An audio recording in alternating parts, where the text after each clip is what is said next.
What's up, people? Today I want to talk about this question of how many reps should you do, because I think a lot of content creators, in an attempt to stand out from the crowd, so to speak, have gone insane on this topic. And if any of you aren't familiar, people are saying things like, if you do more than, 7 or 8 reps, you're going to be too fatigued. And then people on the other side have this idea that, like, if you do reps below 8 or below 7 or below 6, that, like, you're not going to get big because you're not going to get the burn or the pump. And so the social media landscape on this topic, much like many other topics related to lifting, is a disaster. So the point of this video is basically just to give my perspective on rep ranges and my recommendations on what kinds of rep ranges you should be using specifically for the goal of building muscle and of building strength. Because again, I think we've kind of all gone insane on this topic, and I want to just provide some really clear, practical bits of advice and some sane advice that can make you just feel a lot more comfortable about this whole thing. So the first thing that I think needs to be addressed is this idea that we could ever come to some kind of consensus in relation to rep range, in the sense that we could determine across all contexts, across all people, across all goals, that this right here is the window of reps that we need to do. We only can do 6 reps, or we only can do 10 reps, or we can only work in the 6 to 10, or the 5 to 15, or the 10 to 20, or the 15, right? You get the point. Right, that needs to be removed from this conversation. And people who are really making restrictive, reductionistic claims, those people need to you just push them aside. Okay, we need to make room for the adults at the table to talk about what is practical ultimately.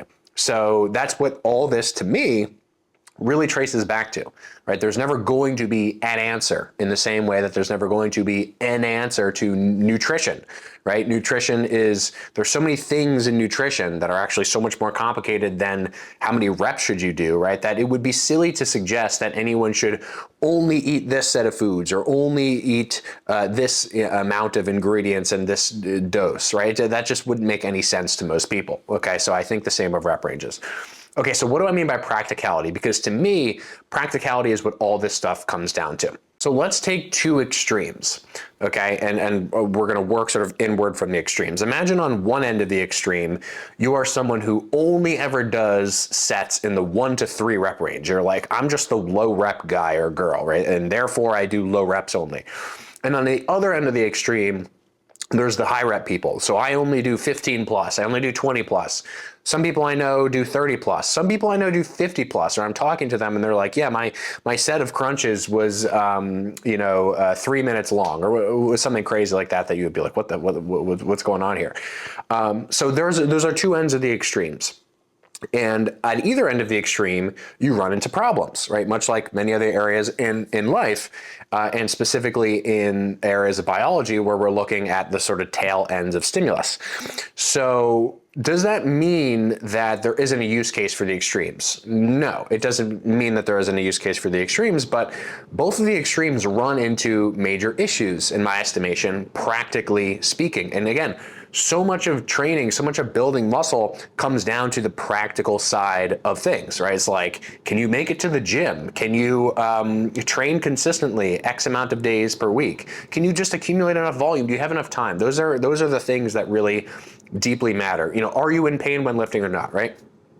So anyway, in terms of the rep range conversation, we need to identify the extremes, identify the problems with the extremes, and then work toward a more rational sort of middle ground that we can sort of exist within. So starting with the higher repetition range end of the extreme, say, you're someone who loves to do sets of only 20 plus or whatever, we run into certain issues, okay? So the first and most obvious issue is that sets with higher reps take more time, right? Just in and of themselves, they take more time. So just put succinctly, like if you do a set of 1 versus if you do a set of 30, it's conceivable that the set of 30 would take you 30 times as long, right? Okay, assuming the rep, how you're performing the reps is exactly the same.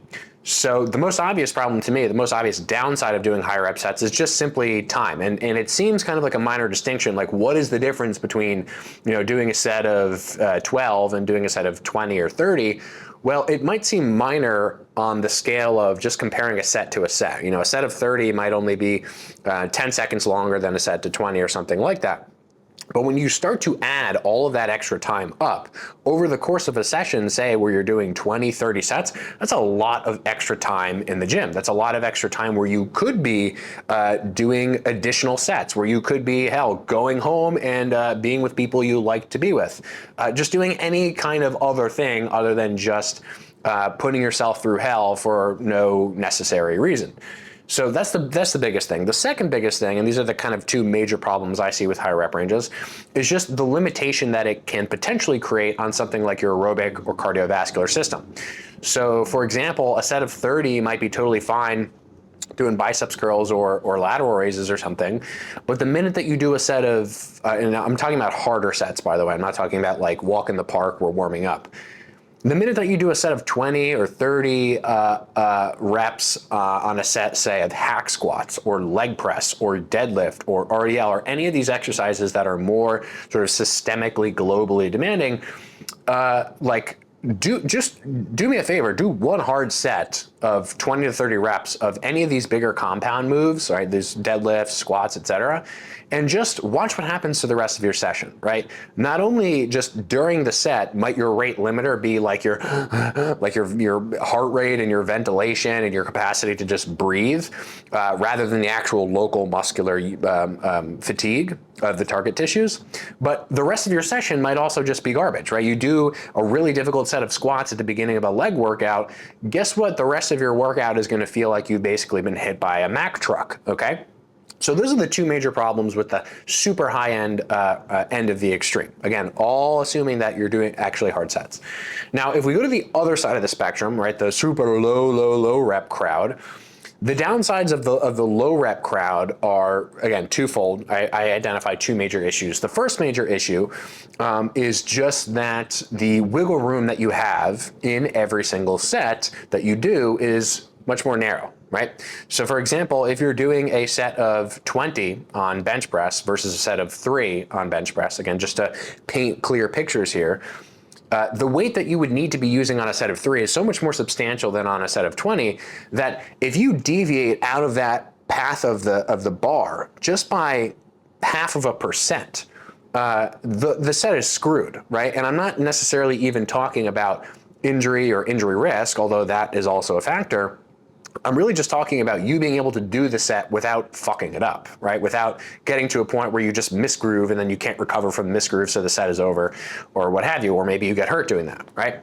So the biggest downside of heavier stuff is that you have less wiggle room, right? Which is an upside, conversely, of higher rep sets, where if you're doing a set of 20, you can essentially screw up in a little bit of a clear way, right? You can deviate that bar path, to use the same example. But the consequences of that are very low in terms of you could just reroute, right? You have more wiggle room to screw up.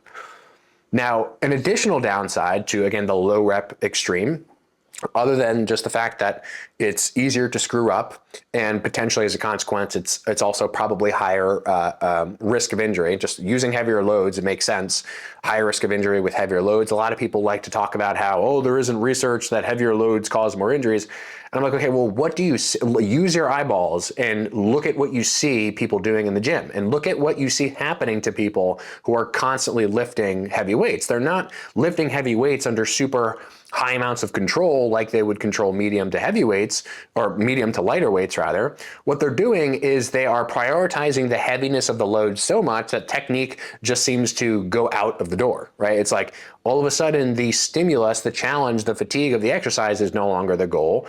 It's just how much more weight can I move? How much more of this thing in magnitude can I do? So those are the sort of major downsides of either side of the extreme. Now, one more thing about heavier load stuff and potentially where lighter load, higher rep stuff has an advantage is just in this overall concept of stability. So imagine you're doing something like, I don't know, a cable kickback is a really obvious example where when you're doing cable kickbacks, if you don't have all different kinds of stable support around you. You don't have a bench, you don't have some kind of seat belt to strap you in anywhere to use. it can be very difficult to actually stabilize the load with the rest of your body. In other words, it's very hard to keep the rest of your body still as you're performing the kickback if you're using lower reps, right? Because the heavier load is pulling on your entire body. It's not just pulling on your hip. So in an instance like that, what we see is most people doing higher reps of exercises like glute kickbacks that are inherently less stable. They don't have as much sort of external support. And so as a consequence, it's very useful to not use heavy weights while doing those exercises, because if you do use heavy weights while doing those exercises, a lot of times the rate limiter of those motions aren't the actual muscles you're targeting. A similar example might be something like a sissy squat, right? You don't see people putting super high amounts of load in their arms and holding on to supports doing sissy squats. You tend to see them doing higher reps because the exercise overall is just harder to coordinate. That doesn't make it bad, but that does mean that it lends itself a little bit better to the higher end of the rep range spectrum. Okay, so hopefully the picture here is super clear, which is that on either end of the extremes, you have upsides and downsides. Again, with lighter loads, the downsides are the time and the potential tax to the rest of your system that is not the target tissue. But the upsides to the higher reps are the fact that higher reps exercises are easier to stabilize. Higher rep exercises are also generally easier to execute in terms of a standardized technique because, again, you have more wiggle room to screw up. Heavier loaded exercise, lower rep exercises have downsides that relate to low wiggle room. Number one is the biggest thing. Number two is just the stability aspect in the conversation we just had. Right? But the upside is that they take less time. And when you're doing exercises that are highly stable, say like a machine chest press, you can get a really awesome, effective growth promoting, strength promoting stimulus with, 5 reps, right? And this idea that the hypertrophy rep range is only 15 plus that's been, a myth, or shown to be a myth at least. So where do we end up? What do we do, and what is practical? I think what is practical is to narrow the range of reps such that we're working anywhere, say in the 5 to 15 range. That's not a hard rule, okay? So it doesn't mean if you do 4 reps, you may as well just go home. And it doesn't mean if you do 16 reps, you may as well go home. What it means is that it's a generalized recommendation for a range to bounce between.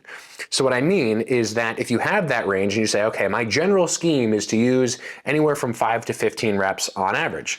Well, that means that you can customize each and every exercise to the range that makes the most sense for that exercise. Again, for something like a cable kickback, higher reps, they make more sense. For something like a machine chest press, makes more sense in the 5 to 10 rep range. Why would you need to do more, right? Unless you were, again, really struggling with a particular pain issue, which could be another benefit of using higher reps as compared to lower reps, per that whole wiggle room conversation.